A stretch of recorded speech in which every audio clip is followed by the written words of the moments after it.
While your colleagues are fixated on magical items and artifacts, you've been quietly collecting all the deeds of ownership for the ruins and dungeons you clear. In this world there are three types of dungeon explorers. The rookies who either perish or gather barely anything while going through. The competent who can clear dungeons in a single day but sometimes struggle and collect few items. And the experts who can easily get through the hardest and most complex of dungeons while collecting the most valuable items.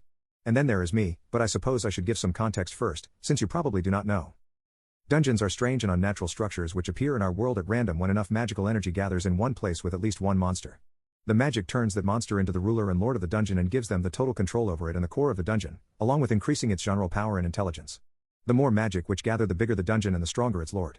With the oldest and most gigantic dungeons being a threat so big that kingdoms hire and dispatch high-ranking explorers or adventurers into these places to stop their growth and gather any loot within. Because once the lord of the dungeon is slain, the energy within will dissipate and the dungeon will vanish like it was never there. However, monsters created by the lord within will survive beyond the dungeon should they manage to escape or leave, along with the random valuables. Magical items, and artifacts which are randomly generated by the magical forces within. Many explorers swarm dungeons for a chance of obtaining a great magical item to call their own, with every expert or high-ranking explorers having at least one or two. And beyond being hired by kingdoms to take out the most dangerous of dungeons, explorers yearn for the glory of taking out a dungeon and the great wealth which could be made with the loot within. And whenever a large dungeon is discovered, it is a big deal for everyone in the area who race to be the first to either clear or loot the place. As with the lord of the dungeon, the loot within is affected by the amount of magic and the length of existence of the dungeon, becoming more abundant and powerful as the dungeon ages while undisturbed. Which leads to me. Unlike other explorers, I have long passed the phase of my life in which I yearn for glory or coin, having amassed far more than enough. I was much more fascinated by something which can only be found within dungeons, the core. The core is basically the heart of a dungeon where all magical energy gathered over its existence is collected, stored, and distributed to the lord and all over the entire structure by the lord when needed. And it is so different than anything else in our world that I began to get curious when money and fame lost their shine to me.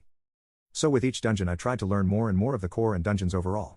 Which is when I realized no one even knows how dungeons come to be in the first place. There was no information about them, whether oral or written.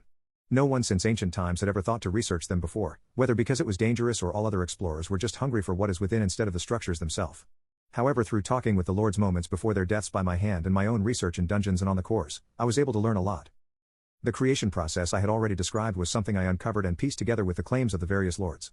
And through my research, the very creation and existence of these places made sense, the ebb and flow of magical energy of the world. It had to go somewhere, and as a way to prevent these forces from destroying the world and running wild or rampant, the world itself or gods created the dungeons to store the energy until needed for something else. But I also discovered something greater: the ownership of dungeons can be transferred, and along with it the title of lord, and the control over it. Which is why am I different from the rookies, competent, and expert explorers who try to gain wealth and glory. I want to gather dungeons, monsters, and unimaginable magical power under my control. And while the explorers and kingdoms of the world wonder about these mysterious ghost dungeons without lord which continue to grow more dangerous, I claim the spoils within and ascend beyond their power and understanding. So I will give you one last chance: subjugate yourself to me, allowing me to take control over this dungeon, and I shall allow you freedom and to live peacefully. But should you decline, I will be forced to crush you and step over your lifeless corpse and conquer it by myself. Now choose.